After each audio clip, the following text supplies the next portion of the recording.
The urban environment plays quite a pivotal role in my work because that's where I'm based, that's where my studio is, that's what I'm surrounded by. A lot of the time I'll get inspiration from sections of wall that people might walk past every single day of their life going to work, but there's something within that brick wall, whether it's the texture, it's the line, the colour, that will really attract my attention. Scenes that people don't really take any notice of, and I'll find a hidden beauty in them. Often what attracts me is something that's very battered, something that is very worn down. There's a feeling of a presence having been there.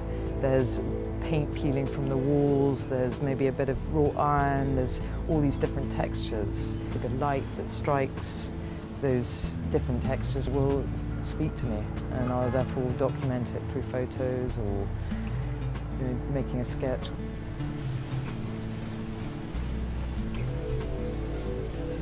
The urbanness is perhaps accentuated sometimes in my work because I'll bring in rural scenes, so you'll have a brick wall set against this very idyllic landscape scene.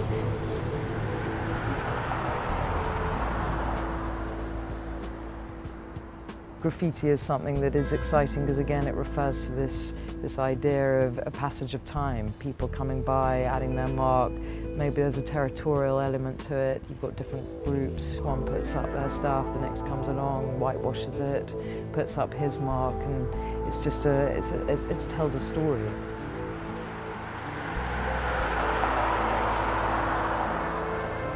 Graffiti itself is something I use today because it gives me the license for using whatever colours I want to use, for applying line and often using a pun on words, but I often don't want the viewer to be able to read what the graffiti says, but it gives me this license.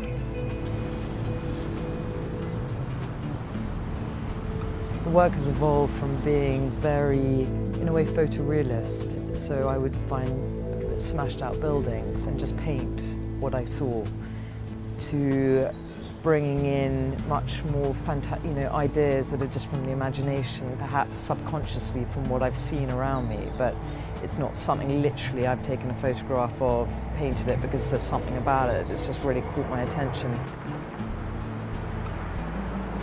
It's evolving and becoming more abstract.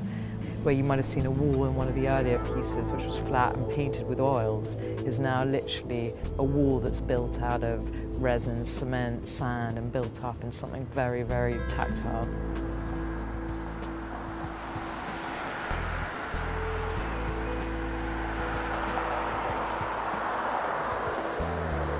Seeing the work boxed up and framed, ready to leave the studio is often very exciting because I would have put my heart and soul into something, and the work is so worn down and rough and tactile, and then set against and encased in these very pristine perspex frames just sets it off. And other times it can be quite hard because I want to live with that piece before I'm ready to let it go.